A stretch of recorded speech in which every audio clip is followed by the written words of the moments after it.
لکھا کتاب کے بعد لکھا ہوا قرآن کی بات کر رہے ہیں. قرآن مطلب پڑھا یہ پڑھا. ٹھیک ہے, وہ دیکھیں آپ سمجھ رہے ہیں قرآن اور کتاب میں ایک فرق ہے. مجھے مت سمجھائیے, 10 کا 37 آپ اپنا سمجھ رہے ہیں, 10 کا 37 آپ کو کو سمجھنا کوشار ہے, آپ سمجھ رہے پتہ ہیں. نہیں وما کانا ھذا القرآن پتہ نہیں ہے, وما کانا ھذا القرآن ان یفترى من دون اللہ ولكن تصدیق الذی بین یدیہ وتفصیل الکتاب. قرآن اور کتاب کو یہاں ایکسپلین کر رہا ہے اللہ تعالیٰ قرآن کتاب میں کیا فرق ہے. قرآن کہہ رہا ہے وما کانا ھذا القرآن, یہ جو پڑھائی کر رہا ہوں میں, یہ جو پڑھ رہا ہوں میں, وما کانا ھذا القرآن ان یفترى من دون اللہ کے علاوہ اس کو بنا نہیں سکتا. ولكن تصدیق الذی بین یدیہ, تصدیق کر رہا ہے جو آپ کے سامنے ہے, وہ تفصیل الکتاب, اور کتاب کی تفصیل کر رہا ہے. یہ کتاب سامنے رکھی ہوئی ہے, اس کی تفصیل ہو رہی ہے. جب ہم پڑھائی کرتے ہیں اس قرآن کی تو اس کی تفصیل ڈیٹیل ہو جاتی ہے.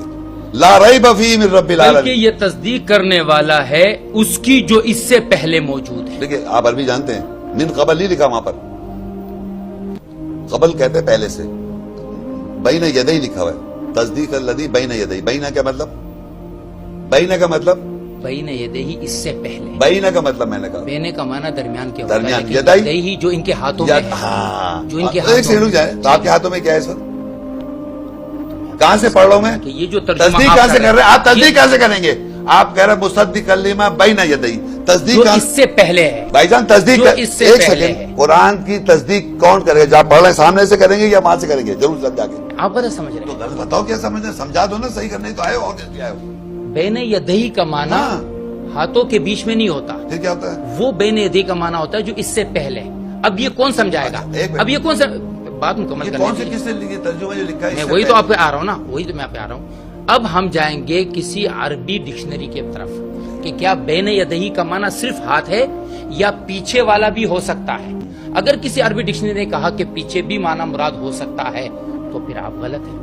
اگر صرف ہاتھ ہے تو پھر میں غلط اچھا، اب ہوں. ایسا تو عربی ڈکشنری پہ چلے جاؤ نا. اب قرآن کی آیت بتاتا ہوں میں, اب آپ 41 کھولو ذرا, اب بتاؤ یہاں پر کیا ہے. پیچھے لا رہا ہوں نا, ابھی دیکھیں 41 سورت کھولے. اب آپ کو میں نا پڑھنے سے شروع کریں, میں انشاءاللہ آگے آیت میں مکمل کر دوں گا. حافظ قرآن انشاءاللہ. مگر اب آپ اس کے معنی وہ کریں جو آپ کہتے آ رہے ہیں. چلیں اب یہاں ترجمہ آپ کیا کریں گے بھائی جان؟ اذ جاءتم رسل من بین ایدیہم, ومن خلفہم, خلف تو پیچھے ہو گیا, ٹھیک ہے, بین ایدیہم پیچھے کرو نا. سامنے سے. سامنے کیوں کر رہا ہوں؟ اب سامنے کیوں کر رہا ہوں؟ جب میں کہہ رہا تھا سامنے, جب میں سامنے سے کہہ رہا تھا بین یدیہ سامنے سے, تو آپ کہتے نہیں پہلے سے پیچھے سے, تو آپ پیچھے کرو. اب دیکھا پلٹ گئے نہیں پلٹ گئے آپ؟ ایسے تو لوگ ہیں, جب میں سامنے کر رہا ہوں تو غلط کہہ رہے ہیں. بین یدیہ میں سامنے سے کہہ رہا ہوں, بین یدیہ درمیان ہاتھوں میں, یہ سامنے سے, آپ نے پیچھے سے. تو میں نے اب یہ رسول آئے سامنے سے آئے, تو آپ کیوں سامنے سے کر رہا ہوں؟